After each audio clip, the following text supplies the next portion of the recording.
ने नुपुर शर्मा और नवीन जिंदल पर एक्शन लिया और जिस प्रकार से उन्होंने आपत्तिजनक बयान दिए, तो उसको लेकर के एक्शन लिया, तो क्या आप समझते हैं कि सही किया है? बीजेपी और देश के प्रधानमंत्री की सरकार को, नरेंद्र मोदी और उनकी सरकार को 10 दिन लग गए। 10 दिन के बाद उनको ये ख्याल आया कि उनके नेशनल स्पोक्स पर्सन, जो उनके नेशनल एग्जीक्यूटिव कमेटी के मेंबर भी हैं, उन्होंने कुछ ऐसा बात कह दी टाइम्स नाउ के टीवी चैनल पर, जिससे मुसलमानों को, उनके जज्बात को, उनको दिली ठेस हुई। 10 दिन के बाद कैसे ख्याल आया प्रधानमंत्री को, जबकि हर प्राइम टाइम शो लोग बोलते हैं, प्रधानमंत्री खुद बैठकर देखते हैं। तो 10 दिन के बाद बीजेपी रिएक्ट करती है, और कब रिएक्ट करती है? जब देश के वाइस प्रेसिडेंट ख़तर को पहुंच रहे हैं, तो प्लेन में होते हैं, तो उनसे कहा जाता है कि आपका जो बैंक्वेट था वो कैंसिल कर दिया गया है। तो जब देश के वाइस प्रेसिडेंट ख़तर में होते हैं, ख़तर की सरकार हमारे देश के एम्बेसडर को बुलाकर उनसे कहती है कि आप माफ़ी चाहें, क्योंकि बीजेपी के एक स्पोक्स पर्सन ने प्रॉफिट मोहम्मद सल्लल्लाहु अलैहि वसल्लम की शान में बकवास बकी है, झूठ बका है। तो उसके बाद आप देखते हैं कि फ़ौरन बीजेपी हरकत में आती है और बीजेपी अपने नेशनल स्पोक्स पर्सन के ख़िलाफ़ उसको सस्पेंड करती है।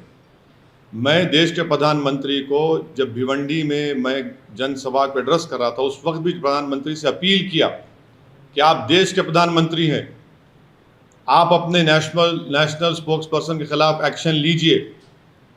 ये गलत कहा उन्होंने, मगर देश के प्रधानमंत्री टस से मस नहीं हुए।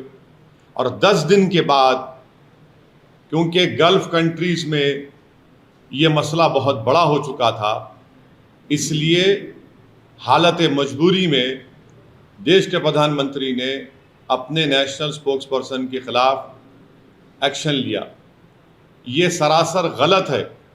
गलत इसलिए है क्योंकि एक्शन तो आपको 10 दिन पहले लेना था।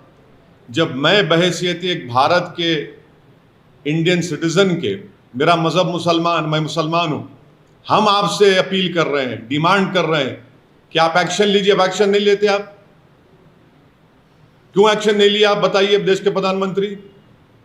क्या असदुद्दीन ओवैसी का डिमांड, क्या असदुद्दीन ओवैसी की आवाज़ फॉरेन कंट्री के लीडर से कम है क्या? आप मेरे प्रधानमंत्री हैं, आपको मेरी बात सुननी चाहिए। आप फॉरेन कंट्रीज़ के लीडर्स को खुश करना चाहते हैं, आप उनकी तकलीफ को समझते हैं, हमारी तकलीफ को नहीं समझते। आप कौन समझेगा हमारी दिली तकलीफ को?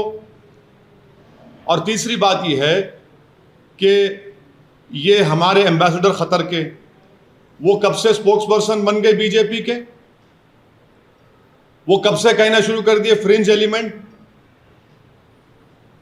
वो क्या, ये भारत की जो हमारे जो MEA का डिपार्टमेंट है, चाइना की तरह अलग है ना। चाइना में तो जो एम्बेसडर होता है वो CPP पार्टी का मेंबर होता है।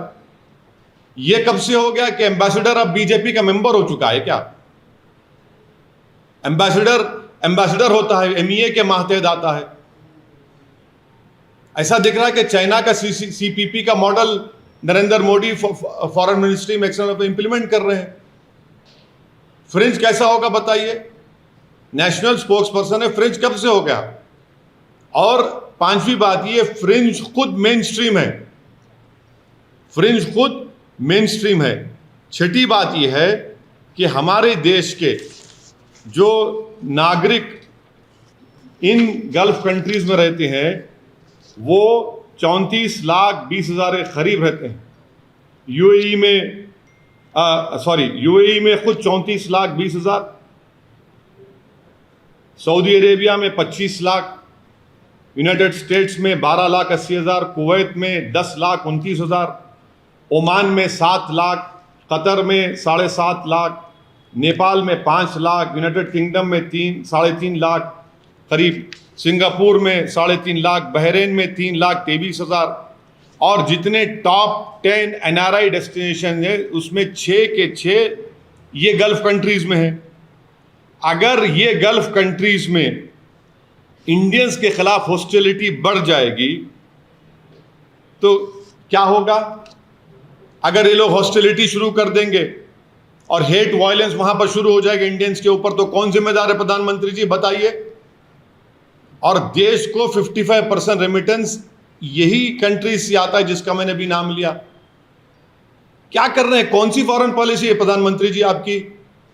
56 इंच की सीना की फॉरेन पॉलिसी। आपने देश की फॉरेन पॉलिसी को बर्बाद कर दिया।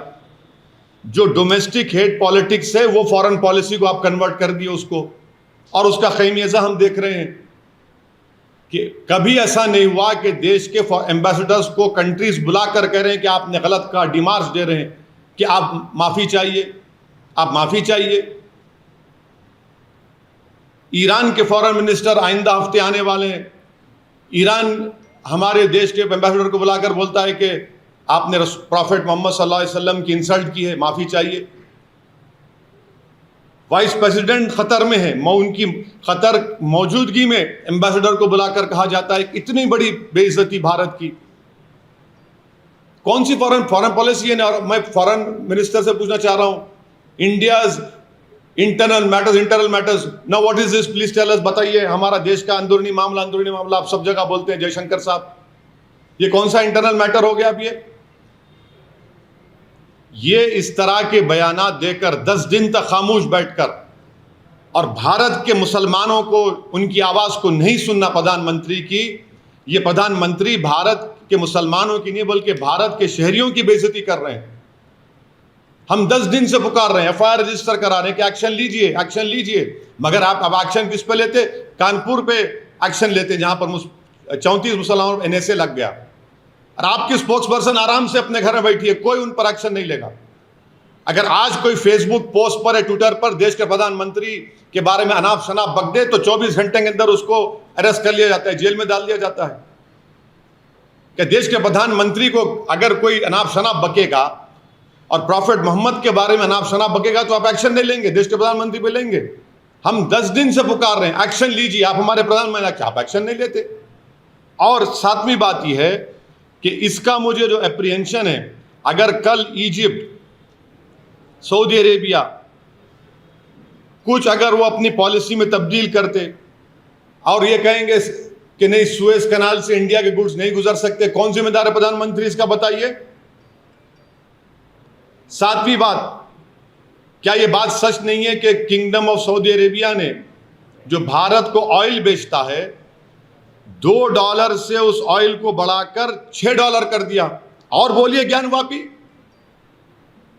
और बोलिए गालियां दीजिए मुसलमानों को, इस्लाम को। अब ये $2 से $6 कर दिया है, और प्रधानमंत्री बताना पड़ेगा देश को, अमेरिका को रेट नहीं बढ़ा, सऊदी अरेबिया ने ऑयल बेच वही रेट पे बेच रहे हैं। भारत को $2 से $6 कर दिए। प्रधानमंत्री कौन सी फॉरेन पॉलिसी आपकी? 8वीं बात यह है कि बीजेपी, ये इनके हरकतों से बीजेपी डेलिबरेटली अपने लोगों को बोलती है जाकर गाली दो, हेट की जो स्पीचेस हैं वो करते रहो, नफरत पैदा करो मुसलमानों के ताल्लुक से देश में। और जब मामला गर्म हो जाता है बीजेपी फौरन बोलती है नहीं हम तो माफी चाहते हैं, इनको हटा दिया हमने। क्या सस्पेंशन कोई वजह, अरेस्ट क्यों नहीं किया जाता आपके स्पोक्स पर्सन को? क्या 295 153 IPC नहीं है क्या? वो सिर्फ खाली प्रधानमंत्री के खिलाफ बोले तो होगा? और जो स्पोक्स पर्सन को सस्पेंड करें वो अपना वीडियो जारी करके वो कहती हैं कि मुझसे तो देश के होम मिनिस्टर ने बात की, बीजेपी के बड़े बड़े नेताओं ने मुझसे बातचीत की और कहा कि हिम्मत मत हारो, तुमने सही कहा। तो प्रधानमंत्री पूरी विश्व को ये स्टेटमेंट दे रहे हैं कि आप मुसलमानों को प्रॉफेट मोहम्मद के बारे में अनाप शनाप बकते रहिए, हम कुछ नहीं बोलेंगे। हाँ, अगर कुछ बाहर कुछ हो गया तो जब हमको तकलीफ होगी। भारत के मुसलमान को क्यों नहीं सुनते प्रधानमंत्री? आखिर क्या मेरी वैल्यू कम है देश के प्रधानमंत्री एक फॉरेन कंट्री के लीडर से? मैं पुकार कर कह रहा हूं, एफआईआर रजिस्टर हो रहे हैं, मगर आप नहीं सुनना चाहते। और आखिरी बात यह है कि अब हम देख चुके हैं कि इसका बहुत बड़ा इकोनॉमिक खमियाजा भी भुगतना पड़ेगा, क्योंकि देश के प्रधानमंत्री इसके जिम्मेदार होंगे। हम ये डिमांड करते हैं कि सिर्फ सस्पेंशन नहीं बल्कि उस नेशनल स्पोक्स पर्सन को इमीडिएटली अरेस्ट किया जाना चाहिए। अरेस्ट क्यों नहीं किया जाता? कानपुर में गड़बड़ हुई तो 35 लोगों पर एनए से लग जाता है। वो गड़बड़ नहीं होती अगर आप एक्शन ले लेते हैं अपने नेशनल स्पोक्स पर्सन के ऊपर।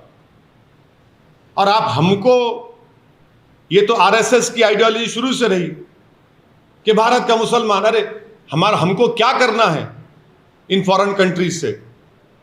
मगर आपने खुद इन लोगों को इनकरेज किया, आप खुद इनको अपनी छत्रोछाया में रखते हैं, और इसीलिए हम आज देख रहे हैं कि हमारी फॉरेन पॉलिसी टैटर्स में है और हमारी बेइज्जती पूरे विश्व में हो रही है। अमेरिका ने रिपोर्ट पेश कर दी अपनी रिलीजियस फ्रीडम की, कंट्री ऑफ कंसर्न में 3 साल से भारत आ रहा है। कौन सी फॉरेन पॉलिसी बताइए आपकी? सब कह रहे हैं, मगर आप रुकना नहीं चाहते देश के प्रधानमंत्री, और बोलते फ्रिंज। कहां का फ्रिंज है? नेशनल स्पोक्स पर्सन फ्रिंज होता है क्या? बताइए आप। 10 दिन के बाद आप रिएक्ट करते हैं, और हम पुकार रहे हैं, कह रहे हैं कि एक्शन लीजिए, नहीं लेंगे आप। और 10 दिन के बाद क्योंकि फॉरेन कंट्रीज में गड़बड़ होना शुरू हो गई तो आप फौरन रिएक्ट करते हैं। इस स्पोक्स पर्सन को अरेस्ट करना चाहिए, उनको जेल को जाना चाहिए, उनके ऊपर जो एफआईआर रजिस्टर किए, ये गवर्नमेंट के इंसाफ का तकाजा है। सिर्फ आप लेटर लिख कर दे देंगे कि आपने पार्टी का पोजीशन ये था, 10 दिन के बाद आपको ये ख्याल आया कि आपके व्यूज पार्टी के पोजीशन से कॉन्ट्री हैं। 10 दिन तक क्या आप सो रहे थे क्या? हमारी तकलीफ आप महसूस नहीं करेंगे? खतर में होगा, ईरान बोलेगा, मस्कत बोलेगा, सऊदी अरेबिया बोलेगा, तो आप हरकत में आएंगे। और देश के प्रधानमंत्री को मैं याद दिलाना चाह रहा हूं कि आपने दिसंबर में जब CAA का कानून पास किया, आपने एक स्टेटमेंट दिया था। आपने कहा था कि मुस्लिम कंट्रीज मुझे बहुत चाहते हैं, तो मुसलमान क्यों डरेंगे भारत के? देश के प्रधानमंत्री, हम भारत के हैं, हम आपसे पूछ रहे हैं आप क्यों हरकत में नहीं आए हमारे इस डिमांड को? मगर 10 दिन तक आप खामोश बैठे। इससे साफ जाहिर हो रहा था कि आपने कहा कि बोलते रहो बेटा, अगर कुछ होगा तो हम तुमको सस्पेंड कर देंगे। सर, आपने बोला कि हमें दूसरे देश से क्या मतलब है, अपने देश से मतलब है। वहीं आपको एग्जांपल दे रहे हैं कि इंडिया ने तेल का रेट बढ़ा, बिल्कुल बढ़ाया है। तो क्या क्यों तो क्या ये फॉरेन पॉलिसी नाकामी नहीं है? क्या भारत अमेरिका से कम है? नहीं, आप सारी दुनिया में, आप नहीं सुनिए, हम सारी दुनिया में जाकर बोलते हैं हम नहीं सुनेंगे, इनको नहीं सुनेंगे, उनको नहीं सुनेंगे। $2 से $6 कर दिया है सऊदी अरेबिया भारत का तेल। सिर्फ इसी वजह से हो सकता है, हो सकता है ब्लूमबर्ग का आर्टिकल पढ़िए आप, उसमें लिखा गया है कि $2 से $6 कर दिया गया है। अमेरिका को $2 पे, उसी रेट पर, पुराने रेट पर सऊदी अरेबिया बेच रहा है। तो आप ये कहना चाहते हैं कि मुस्लिमों के साथ यहाँ पे हो रहा है, इस वजह से बढ़ा दिया? नहीं, मैं ये कह रहा हूं कि आपकी फॉरेन पॉलिसी जो है बिल्कुल नाकाम फॉरेन पॉलिसी है। कैसे सऊदी अरेबिया हमको $2 से $6 में बेच रहा है, अमेरिका को $2 में बेच रहा है? क्यों भाई? आप खुद कहते हैं ना फॉरेन पॉलिसी चेंज हो गई, हम वो हो गया, ये हो गया, बड़ी बड़ी बातें करते हैं। हमें जवाब दें इसका आप। सर, आप कह रहे हैं कि कंट्री ऑफ कंसर्न में इंडिया का नाम है, तो वो सिर्फ इस वजह से है कि यहाँ की सरकार वैसे कर रही है कि जो डिफरेंट कम्युनिटीज हैं उनके जिम्मेदार?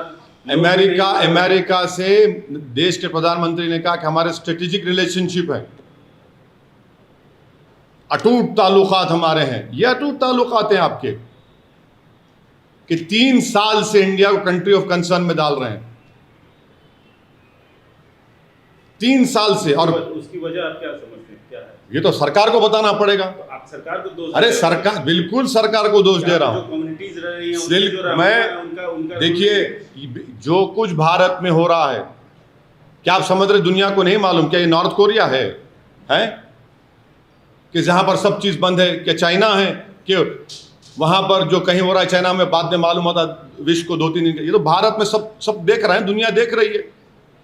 10 दिन से आप खामोश क्यों बैठे इस मामले में? पाकिस्तान के प्रधानमंत्री सुनिए, 10 दिन से देश के प्रधानमंत्री खामोश क्यों बैठे?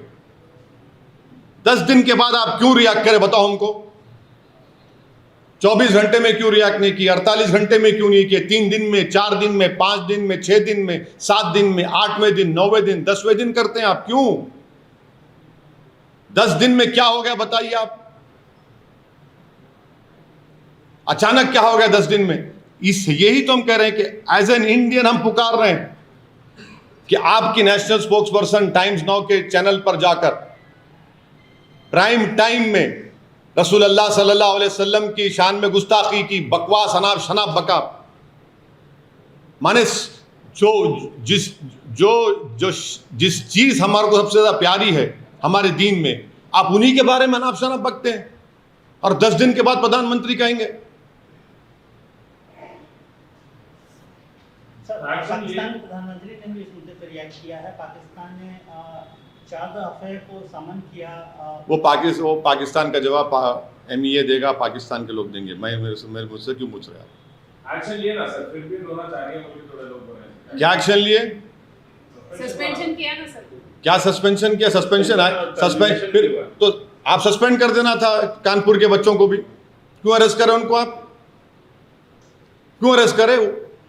केस बुक करके छोड़ देना था, अरेस्ट नहीं करना था। फिर कौन सा किया इस सस्पेंशन को आप एक्शन बोलते? आंख में धूल झोंक रहे आप लोग, बेवकूफ बना रहे। पार्टी से सस्पेंड किया। क्या पार्टी से सस्पेंड करे? गिरफ्तार करना चाहिए। अगर वो गलती की है, आप मान रहे हैं कि उन्होंने एक रिलीजन के, क्या लिखा आपने उसमें, clear violation of your rule 10A of constitution of the BJP, contrary to party's position, the contrary to party's position, तो आप केस बुक करिए। केस ऑलरेडी है, जेल को भिजाइए उनको। जिसको आपने सस्पेंड किया वो खुद वीडियो बनाकर कह रही है कि देश के होम मिनिस्टर ने मुझे फोन किया, महाराष्ट्र के एक चीफ मिनिस्टर ने मुझे फोन किया, बीजेपी के बड़े बड़े नेताओं ने मुझे फोन किया। 10 दिन तक आप क्यों खामोश बैठ रहे हैं? क्यों खामोश बैठे 10 दिन आप? हम पुकार कर कह रहे हैं। और एक बात सुन लीजिए, ये जितने सो कॉल्ड सेक्युलर पार्टीज है, इनके मुंह में भी दही जम गई थी। सिर्फ हम ही बोल रहे थे एज अ पॉलिटिकल पार्टी, और केरला में मुस्लिम लीग बोल रही थी पॉलिटिकल पार्टीज का। दूसरे तमाम जो सो कॉल्ड सेक्युलर पार्टी, वो तो बोल ही नहीं रहे थे। बुश नहीं बोल रहे थे, अब बोल रहे हैं कल से। हम तो, आप गवाह हैं मीडिया के लोग, हम तो शुरू दिन से बोल रहे हैं। हैदराबाद में हम लोग जाकर कंप्लेन किए, पूरे उलेमाओं को ऑर्गेनाइजेशन साथ लेकर FIR दर्ज हुआ, मगर पूरे secular party, so called secular parties कल रात से अचानक हरकत में आ गए। सर, दूसरी तरफ नुपुर ने ये भी कहा है कि जब भी शिवलिंग की बात होती है, महादेव की बात होती है, तो काफ़ी उसको नीचा दिखाकर बात करते हैं, शिवलिंग को फवारा बोलते हैं। तो इससे क्या रिलीजियस सेंटिमेंट हर्ट नहीं होते सर? अगर आपको इतना था तो कानून को क्यों इस्तेमाल नहीं करते आप? कानून को क्यों इस्तेमाल नहीं किया आप? एक national prime time TV channel पर जाकर अनाप शनाप बकते हैं आप, अनाप शनाप बकते हैं आप कि पहली मर्तबा बोला गया ये जो धर्म संसद में क्या क्या नहीं बका जा रहा है, अभी बका जा रहा है। जिसका जो बेल पर निकला वो शख्स, उसने कल एक वीडियो जारी करके प्रॉफेट मोहम्मद के बारे में फिर अनाप शनाप बका। हर जगह ख्वाजा गरीब नवाज के ऊपर, सुल्तान हिंद पर अनाप शनाप बका जाता है। आप ये समझ रहे हैं कि दुनिया नहीं देख रही है सब चीज़ों को? हमारी डोमेस्टिक पॉलिसी फॉरेन पॉलिसी में रिफ्लेक्ट करना चाह रहे प्रधानमंत्री, ये सबसे बड़ी उनकी नाकामी है।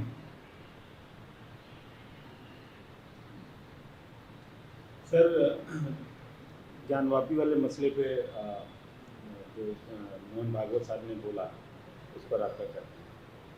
तो बोल दिया हूं ना मैं तो उस बारे में। आपको बोल चुका हूं, आप लोगों को सबको बोल चुका हूं, आपको सबको बोल चुका हूं।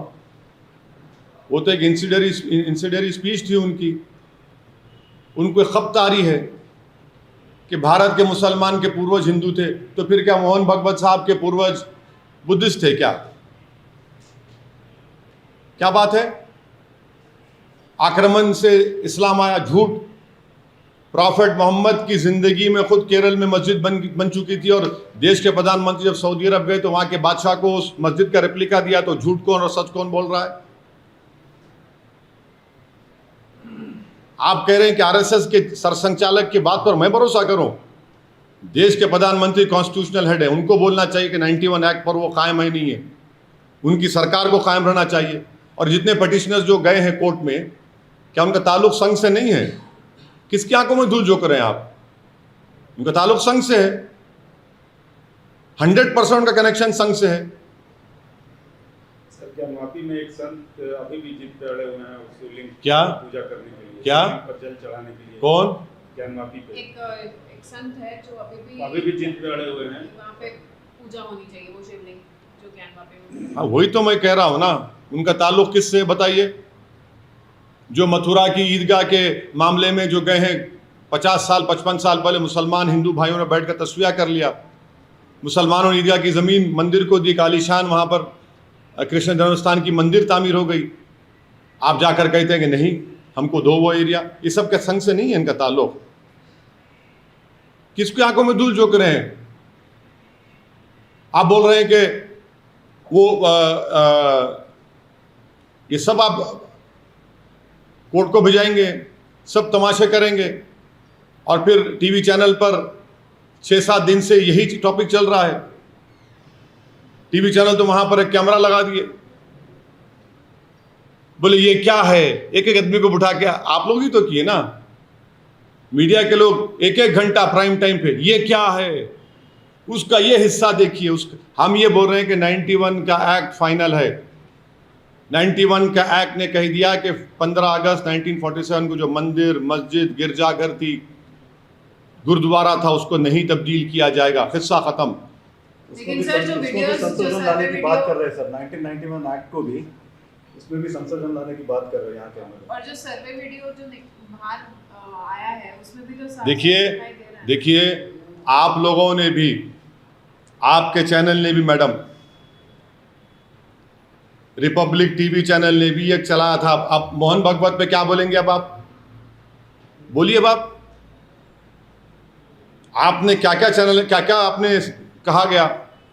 ऐसा दिख रहा था कि कोर्ट आप लोग बन गए, एंकर ऑनरेबल जज बन चुका है। तो आप उनके बयान पे तो सर आपको खुश होना चाहिए। वो बोले क्यों खुश होऊंगा मैं? मैं मैं आरएसएस से मेरा आइडियोलॉजिकल डिफरेंस है और रहेगा इंशाअल्लाह ताला। अगर सच बोल रहे हैं तो कोई इसको अच्छी बात बोल रहे हैं, हर जगह तलाश सुनिए की जरूरत सुनिए, आप सच की बात कर रहे हैं, आप लोग पढ़ते नहीं हैं। आप लोगों को आदत डालना चाहिए, बड़ी हमदर्दी से आपको बोल रहा हूँ, आप बेहतरीन जर्नलिस्ट हैं आप तमाम लोग। अल्लाह करे कि आपका मुस्तकबिल और रोशन हो, आप बड़े बड़े टीवी चैनल में जाकर काम करें। हो सकता है कि आप 6 बजे और 9 बजे के एंकर ही बन जाएंगे कभी।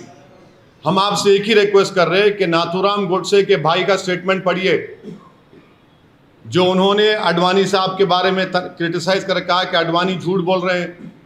नाथूराम गोडसे और हम पूरे गोडसे भाई तो आरएसएस से थे, ताल्लुक था हमारा। आप सच्चाई की बात कर रहे हैं। सर गॉडसे की बात है तो कंट्रोवर्सी कर्नाटका में स्टार्ट हुई है, मतलब controversy elected in Karnataka. Street has been named after Nathuram Godse road in Paduguri Golagram panchayat limits in coastal Karnataka. Congress says this is nothing surprising under BJP. It's Godse's India, not Gandhi's India. What would you like to say? ऐसा है ना कि दिल में गोडसे, जबान पे गांधी, यही तो है। दिल में गोडसे, जबान पे बाबा साहब अम्बेडकर, दिल में गोडसे, जबान पर ज्योतिराव फूले। ये सर बीजेपी और हाँ, पूरे संघ, बीजेपी, सब है इसमें। सर अभी 3-4 दिन से हैदराबाद में एक बहुत बड़ा मसला चल रहा है गैंग रेप का, और आपके एमएलए का भी law will take its own course, इस पे तय बोलना है मेरे को। अरे इतना बड़ा भाई law will take its own course. अब मॉरल हाई ग्राउंड बिल्कुल ले लिए, बिल्कुल ले लिए। कोई मॉरल हाई ग्राउंड कोई नहीं ले रहे। हीनियस क्राइम है। सुनिए आप बहस मत करिए। हीनियस क्राइम है, law will take its own course, law will take its own course. तो आप फिक्र मत करिए। आप जम्मू कश्मीर में जो टारगेट किलिंग हो रही है सर, उस पर आपका क्या कहना है? क्योंकि सेलेक्टिव अब आप लोग जो है बीजेपी के स्पोक्सपर्सन को बचाने की पूरी कोशिश कर रहे हैं आप लोग। फीलिंग हो रही ना सर? नहीं, अब आप लोग जो है जो जिस मुद्दे पे हम आप लोगों को तकलीफ दी आने के लिए, अब आप लोग अब अपने एजेंडे पे आ गए। अब नहीं सुनिए, इस पर सुनिए, मैं बोल रहा हूँ आपको। मैं ठहरो ना। इस पर हम बोल चुके हैं। कश्मीरी पंडित के कत्ल के ऊपर, बैंक के मैनेजर के कत्ल पे बोल चुका हूँ, स्कूल की टीचर पर बोल चुका हूँ। आप लोगों के पास मेरा वो वीडियो है। मगर बीजेपी के स्पोक्स पर्सन से तवज्जो हटाना अब आप लोगों का एजेंडा हो सकता है। आप मुझे तो मत इस्तेमाल करिए उसमें, अब मुझे इसमें इस्तेमाल मत करिए। आपको दिया गया है पूरा नोट रिपोर्ट दी गई आप लोगों को बोलने के लिए। अब आप पूछते रहो। मैं देश के पसंद नहीं है उसके ऊपर मैं देश के प्रधानमंत्री से सिर्फ यही डिमांड करूंगा कि नेशनल स्पोक्स पर्सन को अरेस्ट किया जाए। नेशनल सुनिए, और कानपुर में NSA लगाए। आप यहां पर क्या कर रहे हैं भाई? यहां पर क्या कर रहे हैं आप? क्या सस्पेंशन पनिशमेंट है? 10 दिन से खामोश थी बीजेपी। पूरे विश्व में देश की बदनामी हो रही है कि वाइस प्रेसिडेंट ऑफ इंडिया हमारे उस कंट्री में और एम्बेसडर को बुलाया जाता है, जो डिप्लोमेटिक लैंग्वेज में कहते हैं डिमार्शे दिया जाता है उनको, और एम्बेसडर साहब स्टेटमेंट देते हैं। कैसे देते हैं स्टेटमेंट? वो फ्रिंज है। अरे आप बीजेपी के नहीं है, आप मिनिस्ट्री ऑफ एक्सटर्नल अफेयर्स से आपका ताल्लुक है। ये क्या CPP का एक मॉडल हो गया क्या यहां पर भारत में? तो सभी मामलों में ऐसा क्यों नहीं सोचते कि law will take its own course? ये एक ही मामले में लॉ विल सुनिए, अब आप बोल दिए ना, लगा तूने केसेस FIR जेल को क्यों नहीं भिजा रहे? फिर उसको अरेस्ट क्यों नहीं कर रहे? अरे जेल को क्यों नहीं भिजा रहे भाई? आप जब सस्पेंड कर रहे हैं किसी को पार्टी से, तो आप मान रहे हैं ना गलती की, तो फिर गलती करे तो फिर केस क्यों नहीं बुक होता? हाँ ठीक है, चलो वो तो आप खुद आप यही दिखाना चाह रहे। फिर ये जो स्टेटमेंट दिए फ्रिंज है, फुला है। हाँ, law will not take its own course because the law is being stopped by the ruling party of India. Law is selectively being used only against dissenters, only against Muslims and Dalits. NSA लग जाता है पत्थर फेंकने वालों पर, so called पत्थर फेंकने वालों पर। कल बदायूं में एक मुसलमान को गोश्त की स्मगलिंग पर उसके रेक्टम में रॉड घुसड़ दिया गया, रेक्टम में, और एक पुलिस वाला सस्पेंड नहीं होता। 307 उसके ऊपर बुक नहीं होता। जिस स्टेट से प्रधानमंत्री MP हैं वहां के उस प्रदेश में होता है ये। क्यों? मुसलमान है। आप उसके रेक्टम में रॉड डाल देते हैं, और उसका वालिद जो है वो खबर खोद के पैसे कमाता। दिल्ली को अस्पताल ले गए, पैसे नहीं तो वापस लेकर आया बदायूं को। वो कौन से इंसाफ की बात कर रहे हैं आप लोग?